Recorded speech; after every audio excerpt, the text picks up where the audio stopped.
Grand Rising. Hello and welcome back to Opal Rose Oracle. It's so good to be here with all of you. I hope you had a beautiful weekend. I hope you had a wonderful new moon in Cancer. It's so good to be here with all of you.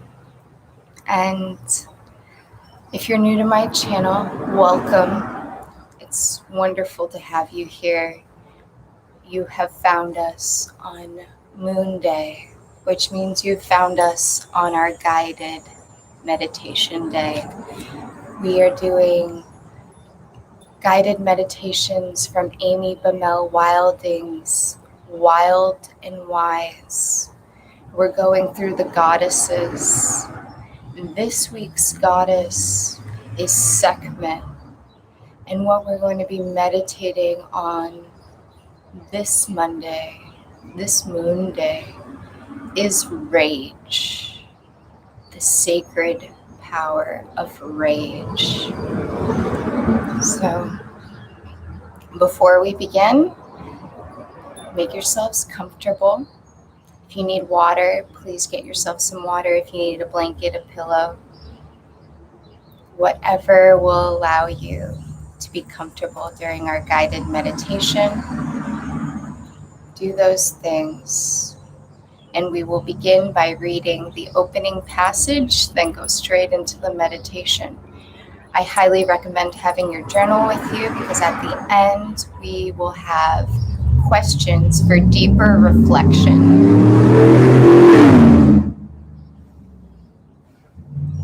Questions for deeper reflection. So if you're ready, we're going to begin. Sekhmet. Rage. The lion-headed goddess of rage, Sekhmet, is perhaps one of the oldest and most widely recognized deities in the Egyptian pantheon. Sekhmet was summoned by her father, Ra, the sun god, to punish mankind for not following his law. Sekhmet channeled her righteous rage in response to the imbalance and injustice that was inflicted by humans upon the world. When we embody the wild wisdom of Sekhmet, we grant ourselves permission to feel and express the full spectrum of human emotions and release the transformative power of our rage. Let's take a nice deep breath in together, and then we will begin our meditation. If it is helpful, close your eyes. Take a nice deep breath in.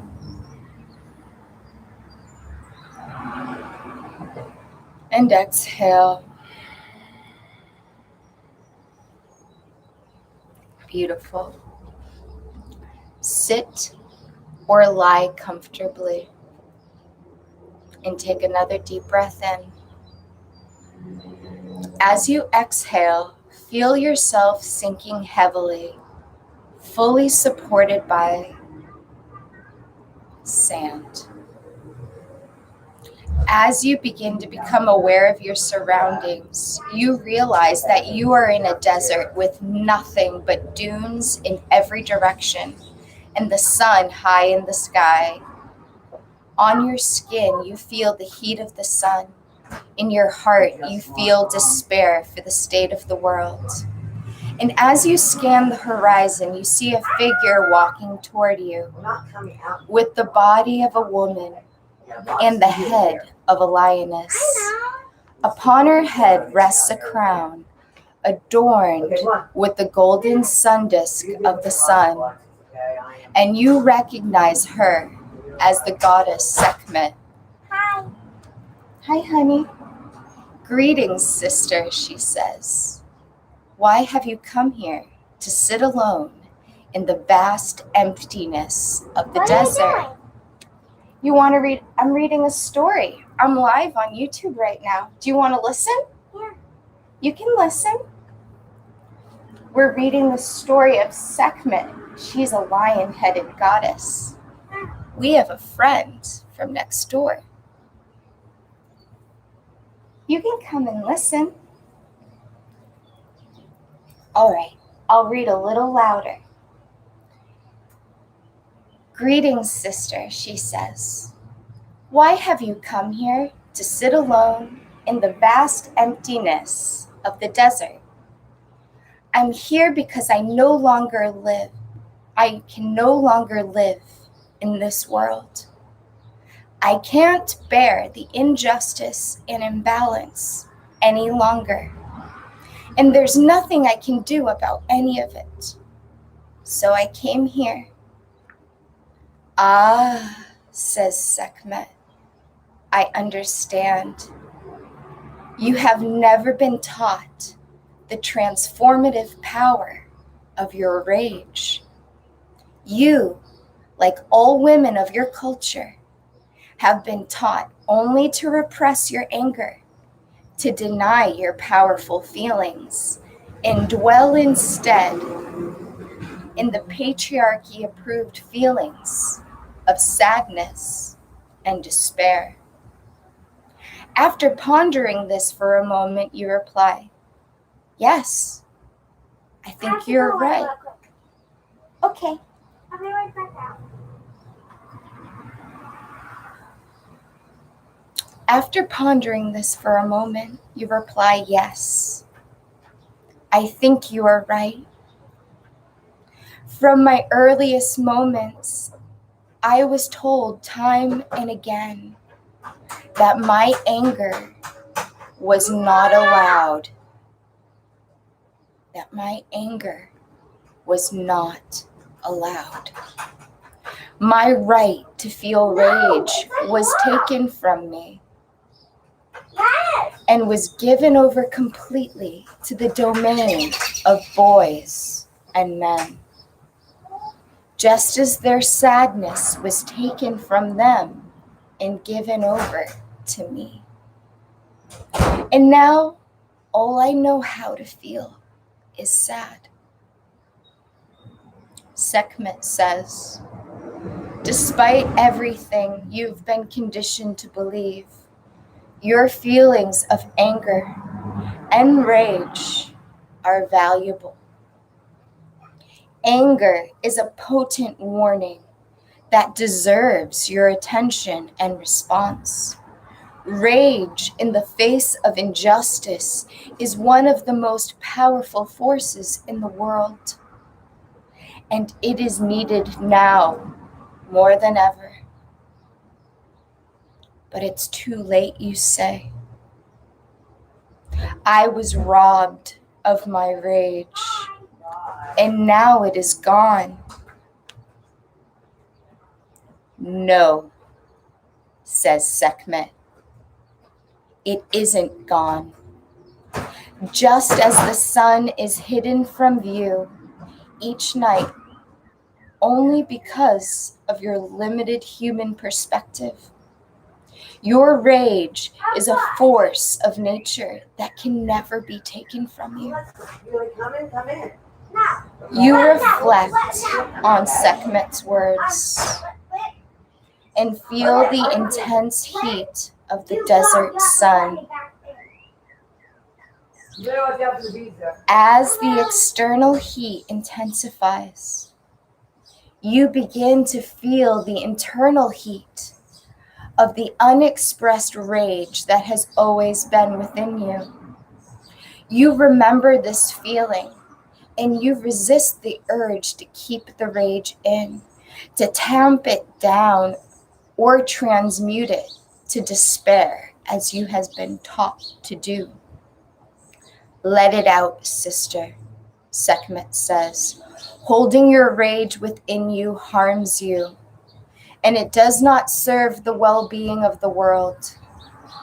Only by shifting your rage outward to outrage can you harness your innate power of transformation. With these words, you feel the heat of your anger and rage shift outward, out of your body, merging with the energetic vibrations of justice and balance. You support the release of this energy by moving your body or opening your voice in a way that feels most powerful. When you have discharged the full extent of your rage, you lie quietly in the sand, feeling spent but at peace. Sekhmet says, "This is the way of healing, sister, feeling and releasing our anger, owning and channeling our rage to activate change. This process is your birthright and an integral part of the global rebalancing that is needed now. Let no one tell you otherwise." You inhale deeply, inviting this wisdom to integrate fully into your spirit. You thank Sekhmet for the gift of rage, and she bows in recognition of the divine within you and reminds you that you can return to her anytime you need to reconnect with your anger and rage. As she walks away, you commit to a practice of respecting all of your feelings, knowing that they are crucial and powerful, knowing they are a crucial and powerful aspect of your sacred feminine spirit. With another deep inhale and exhale, you begin to shift your awareness back to your body, back to this moment, gently returning to this time and space. You open your eyes. Welcome back. And if you have your journals, we're going to go over the questions for deeper reflection. I'm going to repeat them twice. What cultural messages have you internalized about your expression of anger and rage? In what ways are you currently preventing yourself from releasing these feelings? And lastly, what would it feel like to give yourself permission to reclaim the transformational power of your rage? I'll repeat them again.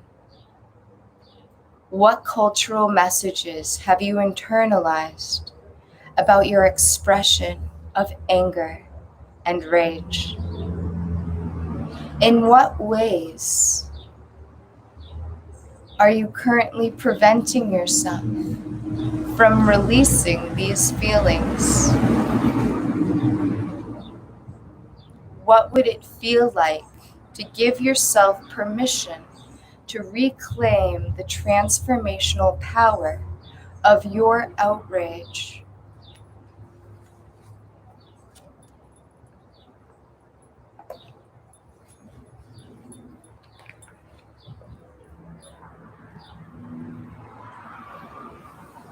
I know for many of us, anger and rage is something that we've grown to fear feeling, never mind expressing. We've placed so many judgments upon anger and rage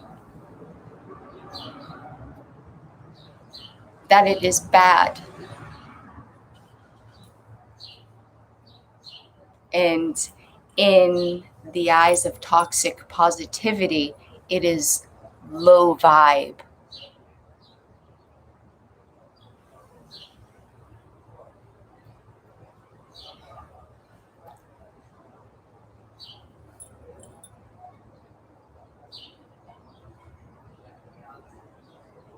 I know in many households, women can be called too much, our emotions too much. And so what do? We swallow our anger, we swallow our rage, and yes, it turns into sadness, despair. It becomes disempowering, and we begin to ignore our instinctual self.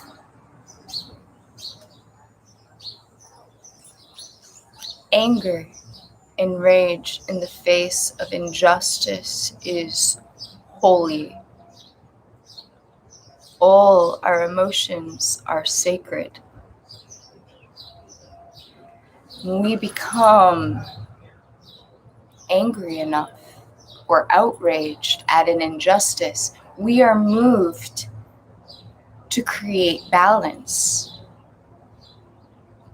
to right the wrongs, to stand up for ourselves, to stand up for another.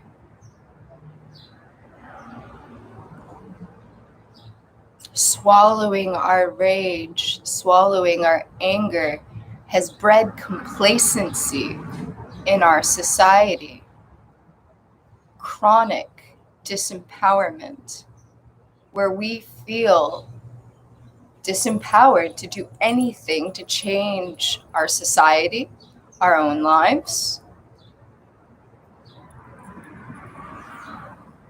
And what does that breed? Malcontent,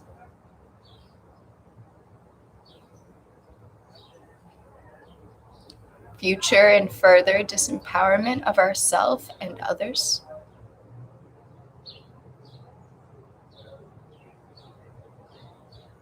And it can perpetuate harm in very real ways. If you hurt me and I don't stand up for myself, I don't express that anger and outrage, I am basically giving permission for that injustice to happen again. No. There's no justice in that. There's nothing high vibe about letting imbalances and injustices continue and to go unreckoned.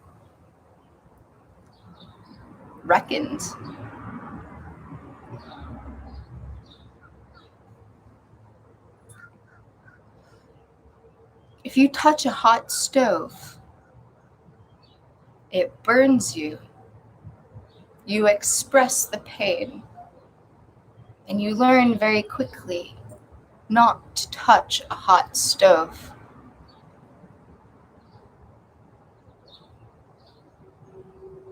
So when injustices happen and we burn ourselves and we burn ourselves and we burn ourselves, but we don't express the rage, we don't stand up for ourselves, we don't express the anger at the pain that the injustice causes, we're going to get burned again.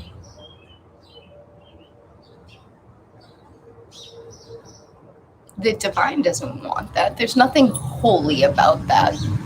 There's nothing good or virtuous about being a doormat. There's nothing virtuous about being a martyr or a doormat or a victim to another person or a circumstance. So be wary of those who demonize anger and outrage. Be wary, because they are teaching, consciously or unconsciously, that we ought to go against our instinctual nature, our internal guidance system.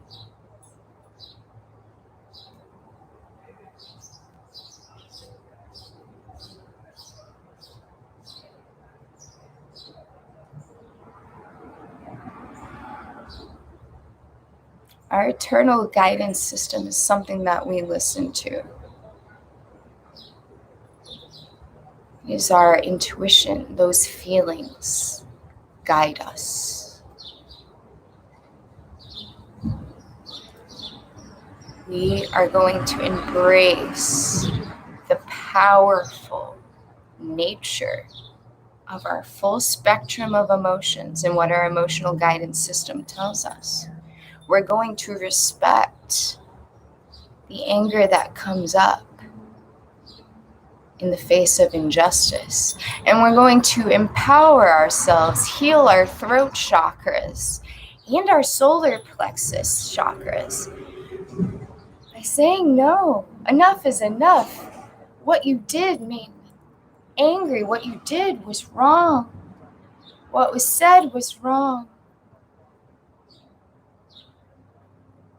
It hurt me. It hurt another. I will not stand for it.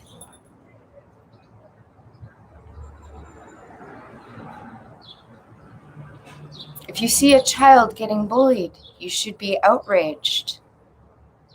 Not, oh, it's going to be better and I'm just going to love and light the situation. No, you go rescue the child from the situation. You address all the parties that need to be addressed.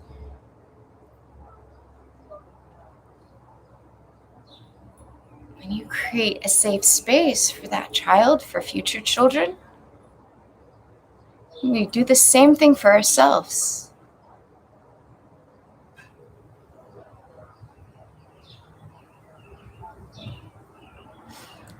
It can be scary. I'm not going to say that it can't be uncomfortable. Honoring such powerful emotions.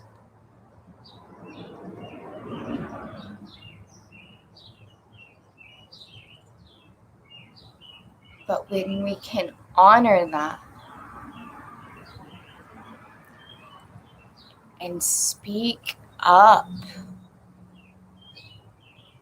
against injustice, vocalize our anger, vocalize our rage, we can work to create more balance in our lives, in our societies, in our homes. We empower ourselves to be the change makers.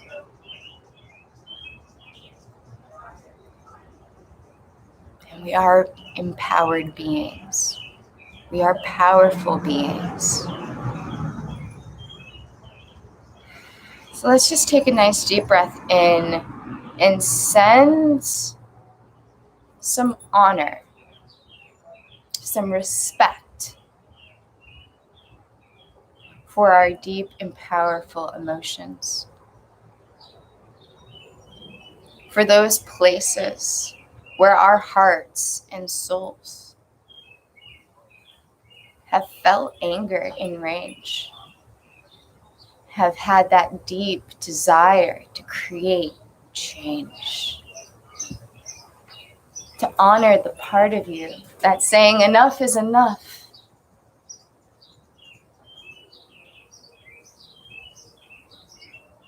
We close our eyes. And if you need to hold your heart or even your stomach, that womb space, breathe into those places and exhale. Take another deep breath in.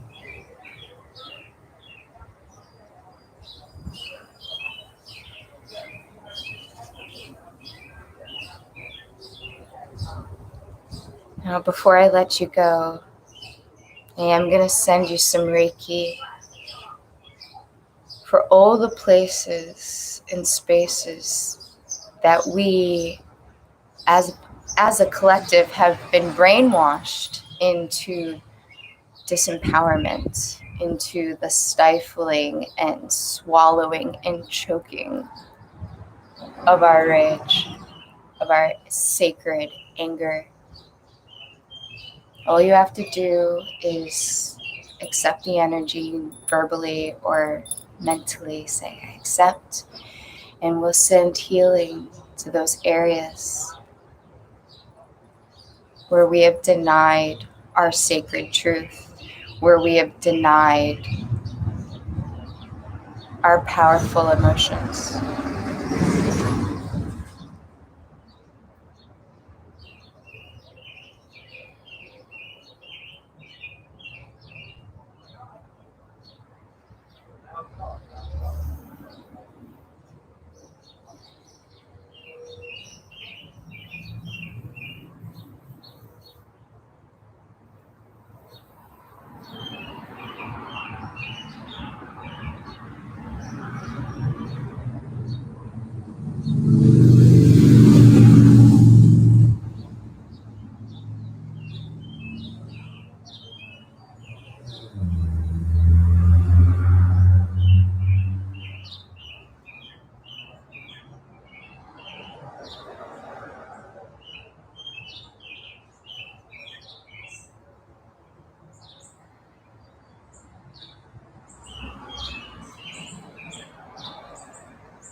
Beautiful.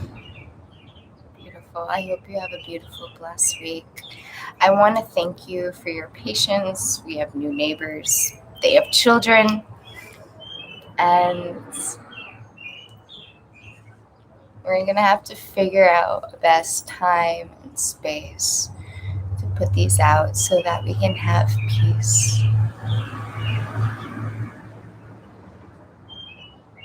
But I'm sending you all infinite love and infinite blessings. I send love, power, and honor to the full spectrum of your emotions, the full spectrum of your human experience. May you honor and hold in high esteem the full spectrum of your human experience, from absolute love and tears of joy and gratitude to absolute rage and anger at the injustices in the world. You're a powerful being. You are holy and you are whole. Infinite love and blessings. And I'll see you all real soon.